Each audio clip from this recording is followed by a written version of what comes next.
Mon Dieu vous bénisse. Amen. Je disais que mon Dieu vous bénisse. J'insiste encore que mon Dieu vous bénisse. Il y a quelqu'un qui est encore distrait. Je disais que Dieu vous bénisse. Amen. Alors, ce matin, j'aimerais parler sur un thème. C'est pourquoi. Ce matin, mon thème est c'est pourquoi. Tourne un peu la tête vers ton voisin, dis-lui c'est pourquoi. C'est pourquoi. Change, parle à l'autre voisin, dis-lui c'est pourquoi. Je t'autorise aussi à te retourner, regarde derrière toi, dis au voisin qui est derrière toi, c'est pourquoi. Amen. C'est pourquoi. Pourquoi nous faisons ce que nous faisons? Bien-aimés dans le Seigneur, je ne parle pas par rapport à la foi, mais disons-le clairement. Si nous ne savons pas les raisons pour lesquelles nous faisons certaines choses, à un certain moment, nous avons tendance à remettre tout en cause. On nous a dit à un moment ne fais pas ça, ne fais pas ça, ne fais pas ça. Mais si on n'a pas vraiment compris pourquoi est-ce qu'on ne devait pas le faire, à un certain âge, à un certain moment, on a tendance à tout remettre en question. Jusqu'à ce que nous puissions être éclairés et savoir, ah, c'est pourquoi on m'avait dit de ne pas faire ça.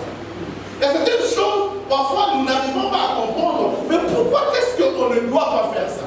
Ou pourquoi est-ce qu'on doit faire ça? Pourquoi est-ce qu'on doit avoir une telle attitude? Ce pourquoi. Ce pourquoi. Ce pourquoi. Au verset 13 de 1 Pierre, on commence ce verset ou cette phrase avec ce mot ou cette expression ce pourquoi. Quand on dit ce pourquoi, c'est une expression qui introduit une conclusion, une conséquence. C'est une expression qui, comme je disais tout à l'heure, qui introduit une conclusion. C'est-à-dire, on a dit certaines choses avant, et par rapport à ce qui a été dit précédemment, on dit c'est pourquoi. C'est comme une conclusion par rapport à tout ce qui a été dit avant. On peut dire c'est pourquoi, on peut aussi dire par conséquent. C'est-à-dire, c'est une conséquence. Ce que je vais dire maintenant, c'est une conséquence de ce qui a été dit avant. Avant de pouvoir aller plus loin, permettez-moi de vous donner quelques informations sur le livre que nous venons de lire, le livre de 1 Pierre.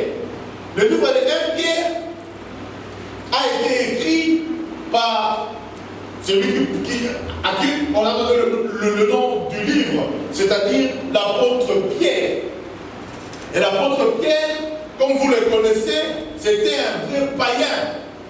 C'était un païen de païens. C'était un homme qui aimait la vie. L'apôtre Pierre était quelqu'un qui aimait la vie. L'apôtre Pierre, comme tu dirais, c'était un peu un sanguin. Mais un jour, il a eu à rencontrer le Seigneur Jésus. Dès qu'il a eu à rencontrer le Seigneur Jésus, certains d'entre nous connaissent l'histoire de la pêche miraculeuse. Mais avant cela, l'apôtre Jean nous révèle que c'est son frère André qui l'a amené rencontrer Jésus. Et quand il a rencontré Jésus, la Bible déclare que Jésus l'a regardé et lui a dit, tu es Simon ou Siméon, mais tu t'appelleras désormais Pierre, roc, Céphas. Et un peu plus tard, je pense, il y a un événement qui a aussi marqué la vie de Pierre. C'est ce que nous appelons la pêche miraculeuse. La Bible dit que Pierre avait pêché toute la nuit il a pêché, mais il n'avait rien obtenu parce qu'il était un pêcheur. Et quand Jésus est arrivé, cet homme qui avait prophétisé sur sa vie, il a demandé à Pierre, prête-moi un peu ta barque. Et évidemment, Pierre a prêté la barque à Jésus. J'ouvre une parenthèse en disant ceci. Quand tu prêtes quelque chose à Dieu, Dieu finit toujours par te le retourner. Mais pas comme toi tu lui avais donné. Alléluia.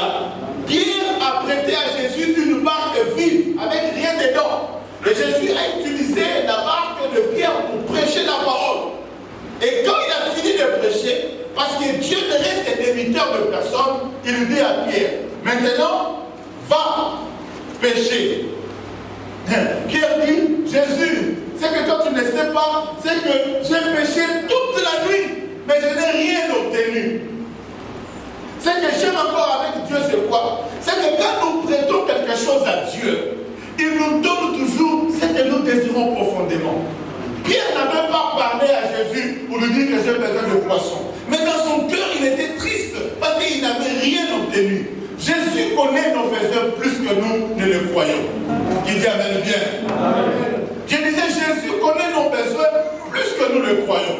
Alors, Jésus dira à Pierre, tu m'as prêté ta barque, je l'ai utilisée, maintenant je vais aussi te donner ce que toi tu désires. Laisse-moi dire encore ceci. Si tu donnes à Dieu quelque chose qui sert à la gloire de Dieu, Dieu finit toujours par te bénir. Je disais, Dieu finit toujours par te bénir. Dieu finit toujours par te bénir. Si tu donnes à Dieu ta voix, ta vie, je ne sais pas, ta maison, je dis, Dieu finit toujours par te bénir. En Afrique, il y a des gens qui ont donné à Dieu leur maison pour juste que l'église se fasse là-bas, les prières se fassent là-bas. Et il y a des familles qui ont été délivrées juste à cause de ça. Il y a des gens qui ont été bénis juste parce qu'ils ont donné à Dieu leur maison et leur famille a été changée. Quand tu prêtes à Dieu quelque chose, Yaya, c'est toi qui es béni. En fait, quand on donne à Dieu, ce n'est pas Dieu qui change, mais c'est nous qui changeons. Donne-moi un amen bien. Amen. Quand tu donnes à Dieu ta vie, ce n'est pas Dieu qui change. Que tu donnes à Dieu ta vie ou non, Dieu restera Dieu. Mais si tu donnes à Dieu quelque chose, ta vie, ton cœur, ta voix, je ne sais pas quel service tu rends à Dieu. Mais quand tu rends service à Dieu, ce n'est pas seulement toi, mais c'est toute ta famille qui est bénie. Ton amen me dira. Je disais, c'est toute ta famille qui est bénie. Parce que ce jour-là, quand Pierre est rentré, ce n'est pas seulement lui qui était content, mais même aussi sa femme était contente. Parce que ce jour-là, il a dit à Pierre, hey, mon mari, mais c'est la première fois que tu donnes avec autant de poissons. La femme ne savait pas. Qu'est-ce qui s'était passé? Mais Pierre savait. J'ai dit, prête à Dieu quelque chose. Ta vie, ta foi, ton cœur. Je ne sais pas quoi d'autre encore. Mais laisse-moi te dire, tu ne le regretteras pas. Mais Pierre, malgré qu'il a marché avec Jésus pendant près de 3 ans, mais Pierre, en réalité, il n'était pas vraiment converti. Alléluia. Amen. La preuve, c'est que quand Jésus reviendra un peu plus tard, après la résurrection, il dira à Pierre, le jour où tu te convertiras, paie mes brebis. Ça dit, Pierre, bien qu'il a marché avec Jésus pendant 3 ans, mais il était encore un chrétien un pied dedans, un pied dehors. Le pire, c'est qu'il a même fait des miracles sans être converti. Rappelez-vous, quand Jésus a envoyé ses disciples 2 à 2 aller faire les campagnes, guérir les malades, ils sont revenus en disant, nous avons chassé les démons nous ont obéi, tout ça. Mais bien, et je vous rappelle que dans le groupe, il y avait aussi Judas. Dans le groupe, il y avait aussi Judas. Lui aussi, il avait fait des miracles. Mais il n'était pas encore converti, ni Judas, ni Pierre. La preuve aussi, c'est que même quand Pierre marchait, il avait toujours un couteau dans sa poche. C'est-à-dire que c'était les gens des chrétiens qui viennent à l'église. Mais là, les camions sont encore là. Quelques guides sont encore là. Bien qu'il vienne à l'église, mais il a encore son petit talisman quelque part. Pierre marchait avec Jésus, mais avec un couteau. Si tu oses seulement, il a coupé l'oreille de quelqu'un qui est venu chercher à arrêter Jésus. Bien qu'il était apôtre, mais le couteau est là. Ce sont ces gens, des chrétiens qui sont à l'église, mais commettent seulement l'erreur de les piétiner un peu. Yaya, François Bossois, il va te donner un langage. Il te dit une parole, tu dis, hey, celui-ci, il est vraiment ils sont chrétiens, mais le langage n'est pas encore converti. Ils ont encore des couteaux en eux. Ils ne supportent pas certaines choses. Il est chrétien, mais dès que tu fais quelque chose, tu te dis, fais attention. Moi j'étais judoka, fais attention. Si tu oses encore, on va maintenant Yoshua guérir, Marie, tous les guéris là sont encore. Alléluia. converti. Un jour, bien qu'il a marché 3 ans avec Jésus, mais un jour, quand il a s'agi de pouvoir confirmer son appartenance à Jésus, la Bible dit Pierre a renié Jésus. Devant 2 ou 3 personnes, Pierre a renié Jésus. On lui a dit, mais toi on te reconnaît, tu étais avec Jésus. Il dit, moi, vous comprenez, moi, elle est avec cet homme. Non, il a nié complètement. Il n'était pas encore converti. Et pourtant, il a fait 3 ans avec Jésus. Yaya, le fait de venir à l'église ici ne dit pas forcément que tu es converti.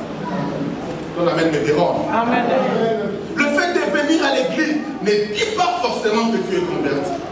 Pierre aussi marchait avec Jésus, mais avec un couteau. Pierre marchait avec Jésus, mais à la première occasion, il a eu à trahir Jésus, à nier Jésus. Combien d'entre nous, nous nions Jésus devant nos amis?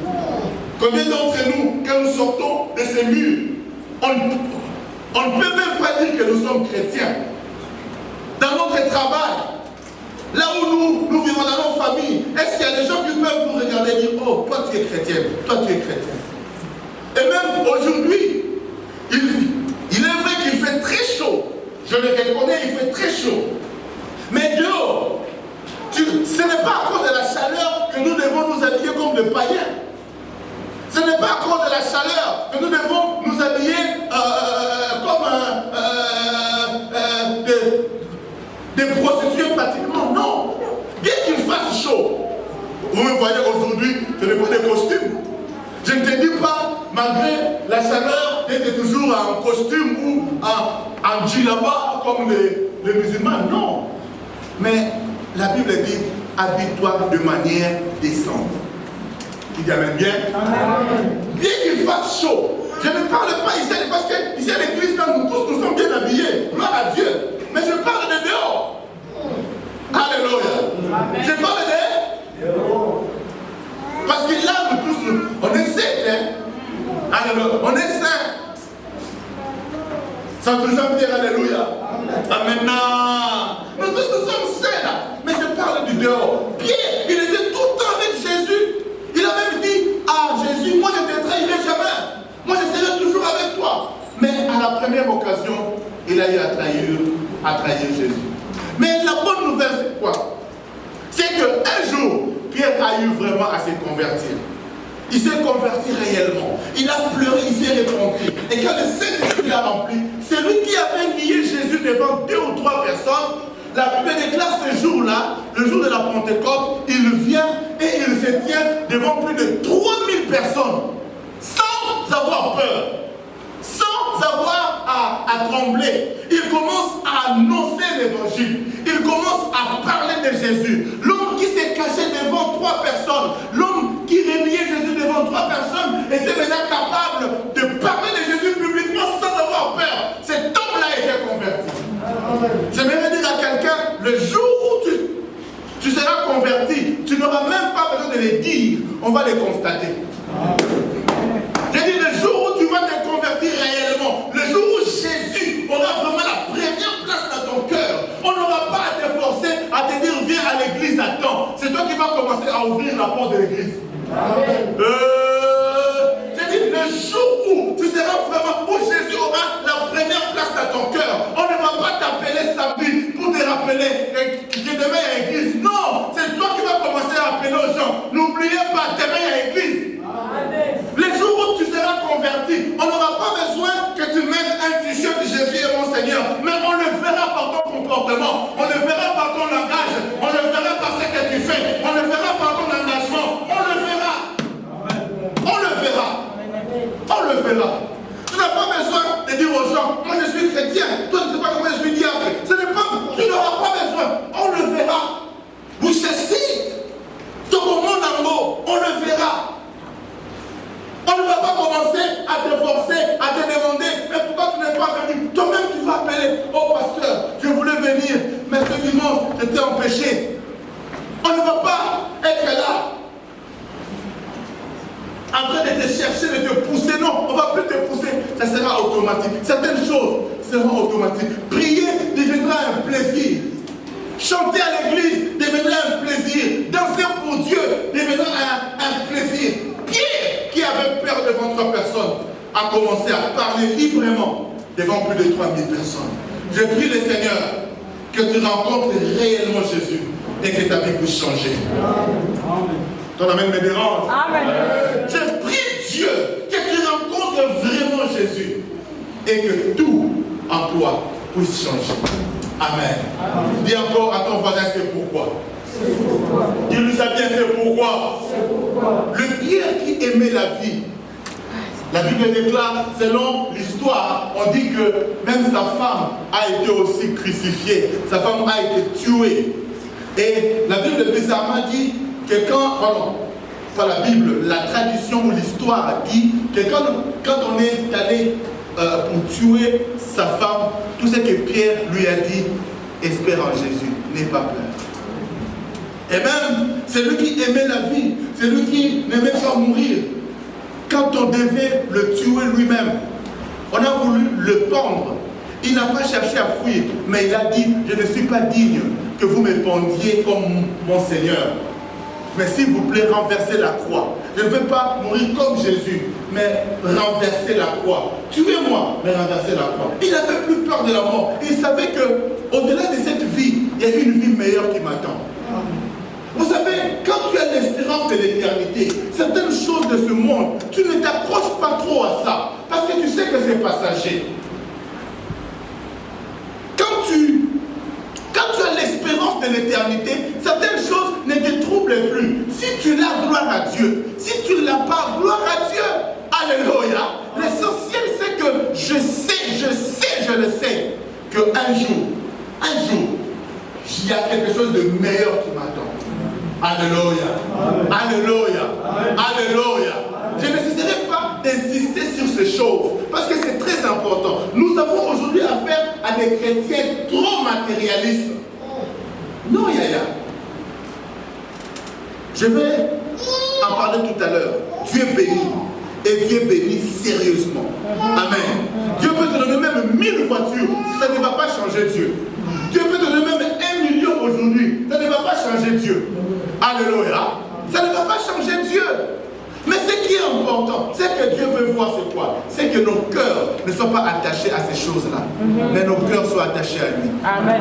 Quand même Dieu te donnerait 1 million aujourd'hui, si tu meurs demain, ces 1 million-là, à quoi ça va servir? Hein? À quoi ça va servir? À rien. Même si tu as acheté 10 voitures, je n'ai jamais vu quelqu'un, on va l'enterrer avec 10 voitures dedans. Si on ose faire ça la nuit là, ta tombe là sera. Les gens vont venir et ils vont tout prendre. Il y a quelque chose de plus important. La Bible dit Christ en nous, l'espérance de la gloire. Est-ce que tu peux prendre 10 secondes et acclamer le Seigneur?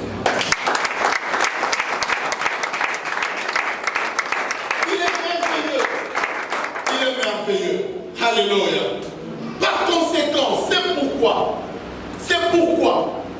Pourquoi est-ce que l'apôtre Pierre dit c'est pourquoi? C'est pourquoi, saignez le rein de votre entendement. Soyez sobres. Ayez une entière espérance dans la grâce qui vous sera apportée lorsque Jésus-Christ apparaîtra. C'est pourquoi. Pourquoi est-ce que Pierre dit c'est pourquoi? Parce qu'avant cela, il nous parle de quelque chose. Il nous parle de l'héritage. Elle m'a dit héritage. Dis ça bien.